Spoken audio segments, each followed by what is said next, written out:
Le Seigneur soit avec vous. Évangile de Jésus-Christ selon Saint Jean.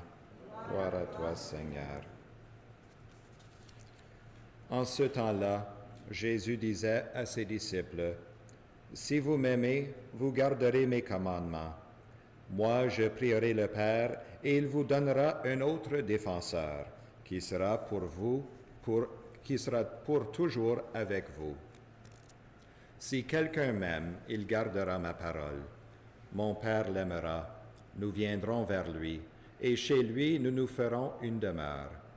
Celui qui ne m'aime pas ne garde pas mes paroles.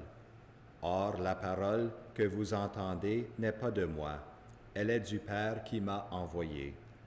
Je vous parle ainsi, tant que je demeure avec vous, mais le défenseur, l'Esprit Saint que le Père enverra en mon nom, lui vous enseignera tout, et il vous fera se souvenir de tout ce que je vous ai dit. Acclamons la parole de Dieu.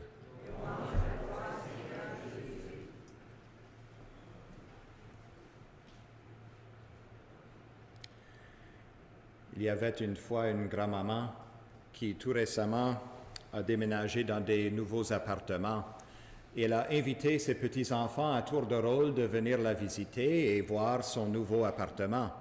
Alors à chaque fois qu'un des petits-enfants l'appelait pour prendre rendez-vous avec elle, elle leur donnait les instructions suivantes. Lorsque vous arriveriez à l'appartement, utilisez votre coude pour sonner la sonnette à l'extérieur de la porte. Comme vous le savez, c'est pas ma maison maintenant. La porte est toujours barrée à l'extérieur et il faut que vous sonniez ma chambre et ensuite je prendrai l'appareil pour ouvrir la porte. Et lorsque vous entriez dans l'appartement, utilisez votre coude encore une fois pour pousser le bouton de l'ascenseur pour le 3e étage. Très bien, disaient les petits-enfants à grand-maman. Mais elle lui posait une question, grand-maman. Comment ça se fait qu'il faut qu'on utilise nos coudes chaque fois pour peser la sonnette et le bouton de l'ascenseur pour arriver à ta chambre? Bien, elle leur disait, vous venez avec les mains vides sans apporter des cadeaux pour moi?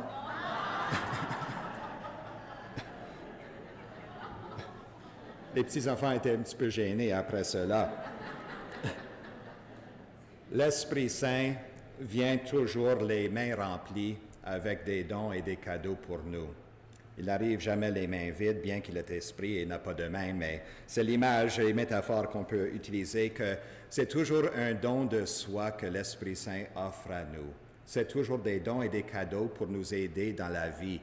Il est le défenseur, Jésus nous le dit dans l'Évangile d'aujourd'hui. Le contraire, c'est l'accusateur. Le diable, le démon, Satan, c'est l'accusateur qui nous accuse, qui nous pointe le doigt, qui nous décourage.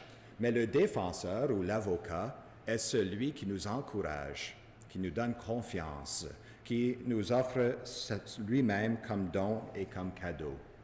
Alors, aujourd'hui, le jour de la Pentecôte, on l'appelle aussi souvent la naissance de l'Église, le début de l'Église. Et les deux éléments constitutifs ou les deux éléments de fondation et de base de l'Église sont toujours l'Eucharistie et l'Esprit Saint. Les deux événements sont survenus dans le même endroit, le Cénacle, la chambre où Jésus a célébré la première Eucharistie le jeudi saint avec ses apôtres. C'est là où la Vierge Marie et les apôtres sont réunis pour les 10 jours après l'ascension de Jésus jusqu'à la Pentecôte, en attendant la venue de l'Esprit Saint. Alors l'Esprit Saint travaille toujours de la même manière de l'Eucharistie. C'est pour cela que nous nous rassemblerions chaque dimanche pour l'Eucharistie. C'est une expérience de l'Esprit Saint en même temps.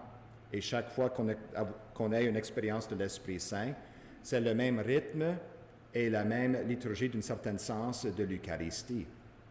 L'Eucharistie, le don de Jésus, son corps et son sang, et l'Esprit, le don de la 3e personne de la Trinité, qui est l'amour entre le Père et le Fils. Cet amour-là, qui est une personne, l'Esprit Saint, nous est donné de la même manière. Alors, les 3 points de l'Eucharistie sont les 3 aussi signes et effets dans notre vie de l'Esprit Saint. L'Eucharistie qui nous rassemble, qui transforme et nous envoie, ce sont les mêmes œuvres ou tâches de l'Esprit Saint, de rassembler, transformer et envoyer. Et ces trois cadeaux, ces trois dons-là que l'Esprit Saint nous donne sont la manière de bien vivre la foi chrétienne dans notre monde. Alors le premier don, rassembler. Dans la Pentecôte, c'est l'Esprit Saint qui a rassemblé, réuni les apôtres en prière, mais aussi leur a donné la capacité de parler dans des langues étrangères.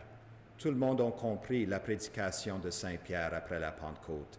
C'était un don unifiant qui a unifié tous les peuples des régions aux alentours d'Israël pour afin d'être capable de comprendre le message de Jésus, de sa mort et résurrection.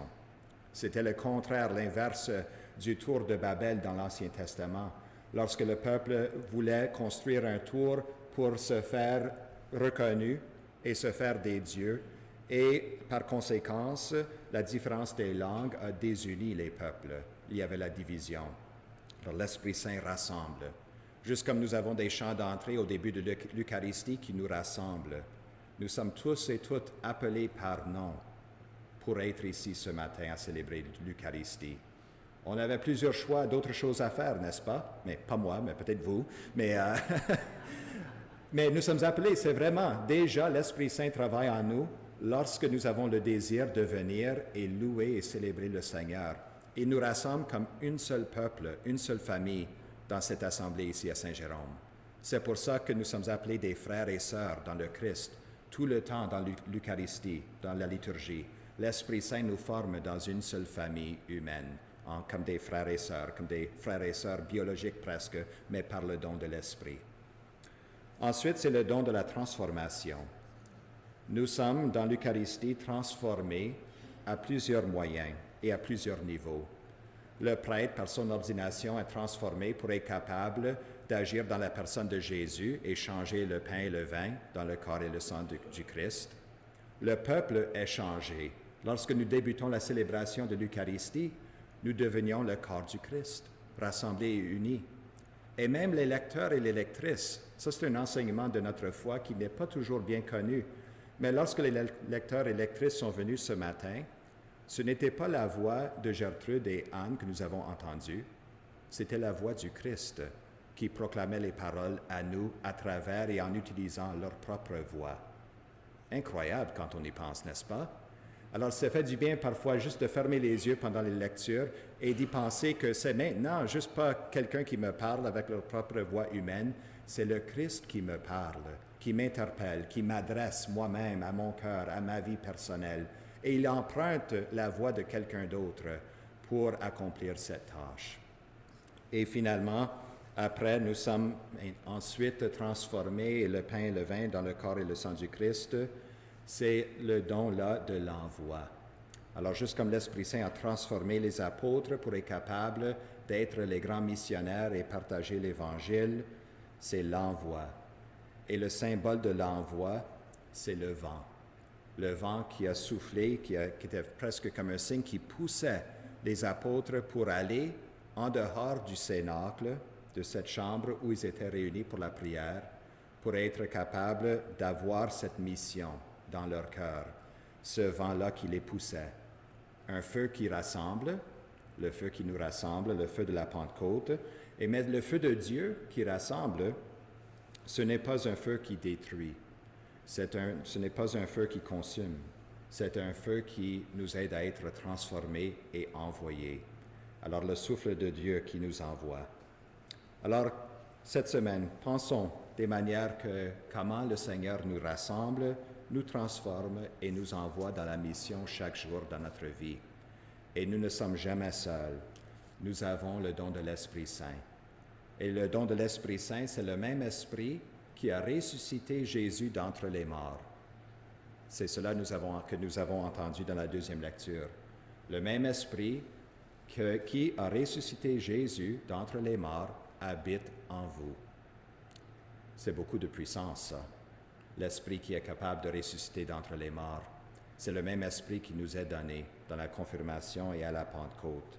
Alors c'est à nous de reconnaître qu'à la base du monde, à la base de toute réalité, ce n'est pas une lutte de pouvoir, ce n'est pas une lutte contre les oppresseurs et les opprimés, comme parfois qu'on y pense, Oui, il y a des injustices dans le monde, mais à la base de toute réalité, à la base de l'Église, ce n'est pas une lutte de pouvoir entre le pape et les fidèles et vice-versa. C'est l'amour, c'est l'Eucharistie et l'Esprit Saint. Que ces dons et ces cadeaux de l'amour de Dieu dans l'Esprit Saint pénètrent nos cœurs aujourd'hui, nous rassemblent, nous transforment et nous envoient.